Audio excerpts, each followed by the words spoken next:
이재명 더불어민주당 대표가 유튜브 채널 매불쇼에서 2023년 9월 있었던 본인에 대한 국회 체포동의안 표결과 가결 당시 비명계의 반응과 움직임에 대해 검찰과 다 짜고 한 짓이라고 발언해 당 안팎의 파문이 일고 있습니다. 비명계 쪽에선 심각한 인격 모독이라며 앞에서는 웃으며 통합을 말하면서 뒤에서 칼 꽂는 격이라고 격분했습니다. 여기도 초대석 박지원 더불어민주당 의원과 관련 얘기 해보겠습니다. 의원님 어서 오십시오. 네, 안녕하세요. 박지원입니다. 이재명 대표 그 어제 폭탄 발언 뭐 왜 한 걸까요? 글쎄요, 저도 깜짝 놀랐습니다. 네. 지금 이재명 대표로서는 통합을 네. 강조하면서 당을 이끌고 또 앞으로 지금 현재는 네. 헌법재판소의 윤석열 파면 네. 이것과 함께 조기 대선 이런 문제가 대두되고 있는데 왜 이런 말씀을 하셨을까? 제 생각으로는 지금 현재 네. 일부 당 내외에서 윤석열, 네. 이재명 동시 퇴진론을 부르짖고 있고 네. 검찰이 아직도 제정신 못 차리고 수사를 제대로 하지 않고 있는 여러 가지 사항에 대해서 네.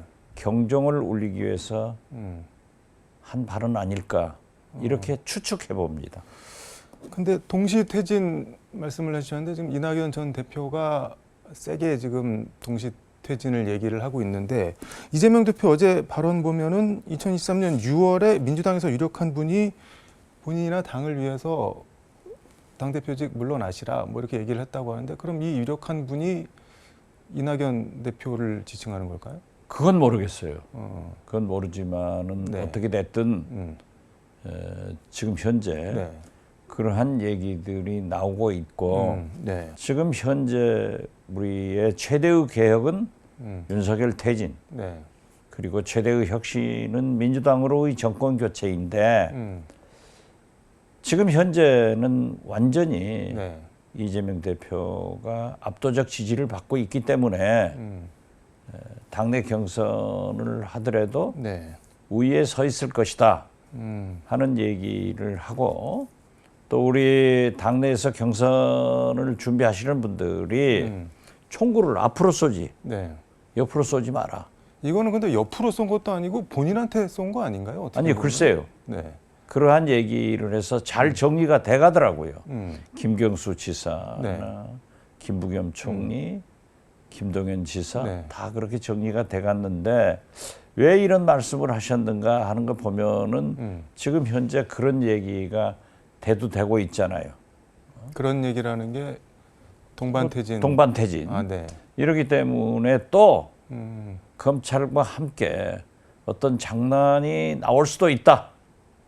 이런 것을 최소한 대표가 어디에서 탐문했지 않는가. 장난이라면은 뭐가 있을까요? 아니 그러니까 또 조작 수사 또 이런 걸로 문제를 일으킬 수 있기 때문에 사전에 쐐기를 박아놓은 것 또 그리고 검찰이 네. 지금 오독립 떨어지면은 가을이 온 것을 알아야죠. 아직도 네. 모든 수사에 대해서 미적거리고 있고 윤석열 눈치를 보는 것에 대한 검찰 개혁을 확실하게 할 테니까 자꾸 야당 파괴 공작하지 마라 하는 경종을 울린 것 아닌가 저는 그렇게 거듭 추측을 합니다. 그러니까 반 이재명, 비 이재명계에서 뭔가를 더 알고 있거나 쥐고 있거나 하는데 그걸 검찰이랑 짜고서 또 뭐 이상한 수사를 하려고 하는 거 아니냐 그거에 대해서 꿈도 꾸지 마라 뭐 그런 메시지라는. 네, 그런 메시지로 보는데 지금 현재 이재명 대표가 당내 네. 비 이재명계에 대해서는 오히려 네. 좀 출마를 해라 하는 것을 권고하고 있다는 여러 얘기가 들리더라고요. 네. 오히려 비명계들에게는 경선에 출마할 것을 요구하는 것으로 알고 있습니다. 근데 뭐 비명계 일각에서는 들러리 세울 생각하지 말고 100% 국민 경선으로 가자. 뭐 그렇게 얘기를 하시는 분도 있는 것 같습니다. 저는 그것도 일리가 있다고 생각해요. 지금 조국 혁신당 네. 등 5당에서는 100% 네. 국민 경선 가자. 이것도 저는 바람직한 제안이다. 그렇게 봅니다. 근데 정성호 의원 같은 경우는 뭐 그렇게 얘기를 하던데 그러면은 경선 과정에 이재명을 떨어뜨리려는 사람들이 국민 경선에 대거 참여해갖고 오염될 수 있다. 결과나 과정이. 그런 거는 혹시 신경이 안 쓰일까요? 저는 오염될 네. 수 있다. 음. 이런 염려는 할 필요 없다고 생각해요. 오히려 네. 당당하게 음. 이재명 대표는 임해서 네. 그 경선에서 이겨야 본선에서 이기지 경선을 두려워하면은 본선도 어렵다 그렇게 봐요. 그리고 지금 현재 네. 지난 윤석열 집권 3년간 한 번도 네. 차기 대통령 후보 여론조사에서 1등을 지금 현재는 마에 50% 선도 네. 돌파했잖아요. 네. 그렇기 때문에 저는 이재명 대표는 좀 당당하게 임하는 또 정책 토론도 세게 하는 네. 그런 모습을 보이는 것이 대통령 후보가 됐을 때 네. 내가 집권을 하면은 나라를 이렇게 만들겠다 하는 그러한 비전을 제시하는 길 아닌가 그렇게 생각합니다. 마의 50%를 돌파하셨다고 말씀을 하셨는데 저는 이재명 대표 어제 발언 보면서 이게 혹시 이제 자신감이 너무 과하게 붙어서 이제 주변에 뭐 이렇게 다른 소리 내거나 이런 거에 대해서 그러지 마시라는 소리를 하다가 이런 말이 나온 거 아닌가 그런 느낌도 드는데 지금 현재까지 네. 이재명 대표에게 불가론을 제시하는 사람들이 늘 30% 박스권에 꽂혀 있다. 네. 네. 윤석열이 이 모양인데 더 더 증가하지 못하고 있다 하는 것을 공격했잖아요. 네. 그렇지만은 지난주 이번 주에 40% 50% 네. 양자 대결에서 넘으니까 네. 물론 그런 자신감도 있겠지만은 네. 저는 이재명 대표가 그러한 경솔한 행동을 하실 분은 아니라고 생각해요. 또 마에 그 30% 박스를 40% 50%로 네. 넘어갔기 때문에 그런 자신감도 있었겠지만은 어떠한 경우에도 네. 검찰의 정치 개입 그러한 불장난을 용납하지 않는다 하는 의지의 표현으로 저는 좋은 방향으로 생각합니다. 근데 워딩 단어를 보면은 짜고 한 짓, 암거래 이런 아주 센 부정적인 말을 썼는데 당장 뭐 비명계 쪽에서는 심각한 인격 모독이다. 우리가 무슨 윤석열 정권 검찰 한동훈 장관이랑 짜고 뭐 당신을 어떻게 하려고 했다고 이게 말이나 되느냐. 그래서 사과하라 이러는데 그쪽에서 또 그렇게 나올 수밖에 없을 것 같은데 이거 어떻게 수습을 해야 될까요? 그러면? 그쪽에서는 그런 네. 얘기를 할 수 있지만은 네.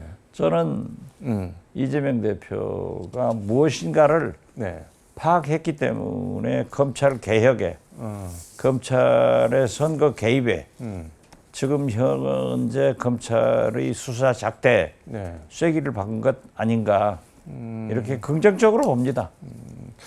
근데 지금 이재명 대표 워딩을 보면은 그 전에 있었던 일, 그러니까 체포동의안 가결 관련해서는 검찰과 짰다고 단정을 이렇게 하고 있는 것 같은데 우리가 흔히 까마귀 날자 배 떨어진다고 하잖아요. 근데 까마귀 나는 거랑 배 떨어지는 거랑은 아무 상관이 없는데 그냥 뭐 어떻게 보면 충정에서 뭐 그 메시지를 건넸다는 유력한 사람이 누군지는 모르겠지만 그냥 가서 이 당대표 있으면서 계속 우리가 이거 떨어뜨리고 체포동의안 부결시키고 그러면은 방탄 논란을 당 전체가 받아 수밖에 없으니까 대표직은 뭐 내려놓으시는 게 어떠냐 그런 정도 말은 할 수 있는 것 같은데 그거를 검찰과 짰다 뭐 이렇게 생각을 하면은 그러니까 뭐 이런 지적이랑 비판이 나오는데 무슨 포용 뭐 이런 거 얘기하면서 앙심이나 뭐 이런 거 계속 뭐 품고 있는 거 아니냐, 뭐 정치보복 없다 그러면서 나중에 뭐 어떻게 될지 모르겠다 이런 얘기를 하는 분들도 있습니다. 그럼 어떻게 봐야 될까요? 저는 이재명 대표가 그렇게 네. 옹졸하지는 않다고 생각해요. 그런데 이재명 대표도 저는 네. 오히려 우리 민주당 내부에는 네. 지금 거듭 말씀드리지만 비명계 후보들에게 출마 좀 해라. 네. 같이 경쟁하자 하는 열린 마음의 말을 많이 한다고 그러더라고요. 그렇지만은 검찰의 네. 행태에 대해서는 지금도 의구심을 가지고 있기 때문에 네. 검찰에 던지는 메시지가 아닌가 저는 그렇게 거듭 추측합니다. 그러니까 바깥에서는 잘 모르지만 이재명 대표가 뭐 알고 있는 징후 같은 게 있어서 경계를 하는 발언이다. 그런 취지로 이해를 하면 되겠네요. 그러면은. 그렇죠. 그렇기 때문에 지금 계엄을 한 사람은 국정을 이렇게 실패시킨 사람은 윤석열이에요. 왜 이재명이 밉다 하더라도 같이 나가라 하는 것은 있을 수 없는 거죠. 앙금 내란 보복 세력은 뭐 이런 거는 없다는 말씀인가요? 그렇죠. 내란 세력은 네. 윤석열인데 내란을 반대하고 투쟁한 이재명과 같이 나가라 하는 것은 논리적으로도 정치적으로도 정서적으로도 용납이 안 되는 거예요. 그러한 것을 네. 정치적으로 비난하는 것은 감수할 수 있다. 그렇지만 검찰이 함께 개입해서 어떤 사건을 조작한다고 하면은 얼마나 이재명 대표가 검찰의 조작으로 인해서 보복으로 인해서 지금 현재도 무수한 고초를 겪고 있잖아요. 아니 근데 그렇기 때문에 지금 거기에 대한 경종을 사전에 차단시켜 준 것 아닌가 저는 그렇게 생각합니다. 근데 지금 말씀하신 대로 뭐 50%도 넘고 그랬는데 지지율이 다음 대선이 치러지면 가장 유력한데 검찰이 이 마당에 이재명 대표를 상대로 장난을 칠 게 있을까요? 근데 높으니까 장난을 치는 거죠. 그러니까 그러한 사람들은 윤석열도 보내고 이재명도 같이 보내자 하는 생각을 하는 사람들하고 이해가 맞는 거예요. 지금 보면은 검찰이 네. 김건희, 윤석열, 내란 특검, 명태균 특검 하지 않지 않습니까? 그러니까 그러한 것을 경고 보냈다. 저는 그렇게 해석합니다. 검찰에 있는 한동훈 라인이 한동훈 세우려고 뭐 움직인다 뭐 그런 뜬소문 같은 것도 있는데 그 약간 맞닿아 있는 그런 건가요, 그러면? 그 한동훈 라인도 있고 네. 아직도 대한민국 검찰은 윤석열 검찰이에요. 그렇기 때문에 제가 말씀 보도에도 얘기한 거죠. 오동잎 떨어지면 가글이 오는 것을 알아야라. 윤석열은 탄핵으로 파면되고 네. 새로운 시대가 열리면은 그러한 네. 검찰의 작태는 용납될 수 없다. 그것을 경고한 것 아닌가 저는 그렇게 봅니다. 알겠습니다. 윤석열 대통령 탄핵 심판 헌재 선고가 국회 탄핵 소추위원 맡고 있는 의원 말 들어보니까는 빠르면은 11일 다음 주 화요일에도 나올 수 있다고 하는데 지금 국민의힘이나 윤석열 대통령 지지자들 움직임이 뭐 심상치가 않은데 거의 폭동을 일으킬 뭐 예고를 해놓고 있던데 워딩 몇 개를 보면은 뭐 서천호 의원 같은 경우는 헌법재판소 모두 때려부셔야 된다 이런 말하고 김용현 전 국방부 장관은 문영배, 이미선, 정계선 처단해라 뭐 이러고 황교안 전 국무총리 지금 윤석열 대통령 변호인 맡고 있는데 헌재가 탄핵소추 인용한다면 폭동이 일어날 것이다. 폭동이나 예고하고 있는데 이거 어떻게 봐야 되나요? 극우 네, 선동자들의 얘기에 대해서 네, 우리 국민이 음, 들을 필요 없다. 그것은 궤변이다. 헌법 파괴자다. 대한민국 파괴할 사람들이다. 저는 그렇게 보고요. 네, 저는 이제 헌법재판소가 신속하게 탄핵 인용을 해주기를 바라는데 네, 지금 11일, 14일 아니면은 그로부터 60일 이내에 네, 대통령 선거가 있기 때문에 대통령 선거일이 연휴가 겹친대요. 아, 네, 그렇기 때문에 17일도 가능하다. 저는 그렇게 봅니다. 근데 이런 뭐 폭동 비슷한 거를 자꾸 이렇게 뭐 부추기는 듯한 말을 하는데 이게 이런다고 해서 내려질 파면이 안 내려지거나 안 내려질 파면이 내려지거나 뭐 그러진 않을 텐데 이렇게 해서 뭐를 얻을 수 있는 건가요, 국힘이? 그분들은 네. 지금 현재 네. 말로는 윤석열 탄핵을 반대하고 있지만 네. 행동으로는 대선에 가 있어요. 네. 그것도 좋은데 오히려 당권에 가 있는 거예요. 대통령 선거에 실패를 하더라도 네. 우리는 당권을 잡아야겠다. 그러니까 윤석열 네. 또 전광훈 이러한 극우 보수 세력과 손을 잡고 네. 특히 보십시오. 권영세 등 지도부, 권성동 네. 이분들이 그래 탄핵 1호인 박근혜 대통령을 찾아가서 네. 탄핵 2호가 될 윤석열의 미래를 논의했겠어요? 그분들의 계산은 네. 이명박, 박근혜 이러한 사람들이 지배하고 있는 네. 그들의 추정 세력, 음. 당원들에게 네. 당권을 차지하기 위해서는 지지가 필요하다. 이 사전 운동으로 저는 보고 있습니다. 대선은 그럼 뭐 포기했다 그렇게 보시는 거예요? 저는 대선에 대해서는 그렇게 관심이 없는 것 같아요. 근데 한동훈 대표가 어제 본인이 낸 책 국민이 먼저입니다. 북콘서트를 했는데 여기서 이런 말을 했는데 제가 이재명 대표 같은 사법 리스크를 갖고 대통령이 됐다고 생각해 보라. 제가 계엄령을 발동해서 사법부를 눌러버릴 거라고 생각하실 수 있겠냐. 그게 둘 사이 차이다. 그러니까 본인이 대통령 되면 계엄령 안 하는데 이재명 대표가 대통령 되면은 사법 처벌 피하려고 계엄령 할 사람이다. 그 차이다. 뭐 이렇게 얘기를 하는데 본인이 대통령을 되는 거를 가정을 해서 얘기를 하는데 민주당 정부에서는요. 네. 김대중, 노무현, 문재인 네. 아무도 계엄 안 했어요. 검찰 출신 네. 윤석열이 계엄을 해가지고 나라를 이꼴로 만든 거예요. 네. 그렇다고 하면은 한동훈 대표는 비대위원장 하면서 네. 국민 뜻대로 당 대표 됐잖아요. 결과적으로는 네. 윤석열 뜻대로 하고 국민 뜻대로를 버려서 망한 거예요. 쫓겨난 거예요. 네. 그렇다 한 7, 80일 만에 국민이 먼저입니다. 네.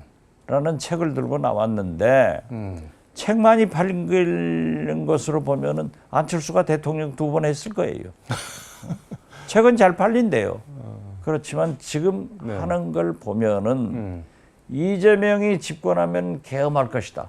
자기들이 한 것을 네. 민주당도 이재명도 할 것으로 아는데 그건 잘못이고 그 자체가 국민이 먼저입니다 해서 윤석열이 먼저입니다로 다시 극우로 회귀하고 있기 때문에 저는 제가 맨 처음 얘기한 대로 덜 익은 땡감으로 낙과할 것입니다. 근데 며칠 전에 연극을 봤는데 연평해전 소재로 한 한동훈 대표가 대학로에서 연극 보고 이제 기자들이랑 뭐 일문일답 했는데 그 되게 인상적이었던 장면이 한동훈 대표 옆에 배현진 의원이 바로 왼쪽 옆에 있던데 배현진 의원이 원래 홍준표 대표 친홍 퀴즈에서 나경원 연판장 찐윤으로 갔다가 권력 냄새는 잘 맞는 것 같은데 한동훈 옆에 있는 거 보니까 한동훈이 뭐 되는 거 아니냐 뭐 이렇게 얘기를 하는 분들도 있던데 그런 배현진 의원이 어디로 갔다 그러한 것을 제가 얘기할 군번은 제가 아닙니다. 그렇기 때문에 왔다 갔다 할 수 있는 거예요, 정치인들은. 그렇지만은 국민이 먼저입니다. 책 내고 국민이 먼저입니다. 국민 뜻대로 그대로 가야 된다라고 했는데 저렇게 입만 벌리면은 쿠데타, 즉 반란 세력과 손절하지 못하고 이재명을 비난하고 심지어 계엄할 것이다 하는 엉터리 주장을 하는 걸 보면은 역시 그 책에 자기 검찰 경력은 싹 빼버리고 얘기하는 그런 위선적 행동을 하기 때문에 결국 윤석열 힘당 친윤으로부터도 배신자 프레임으로 또 반윤으로부터도 오락가락하는 그런 소신 때문에 저는 얼마 못 가서 낙과한다 그렇게 봅니다. 탄핵 반대 집회에 대해서 고맙고 미안하다 그런 얘기했는데 그 아무 소용이 없다는 말씀이에요. 그건 입으로 벌어서 입으로 망쳐버리잖아요. 알겠습니다. 오늘 말씀은 여기까지 듣도록 하겠습니다. 고맙습니다. 네, 감사합니다.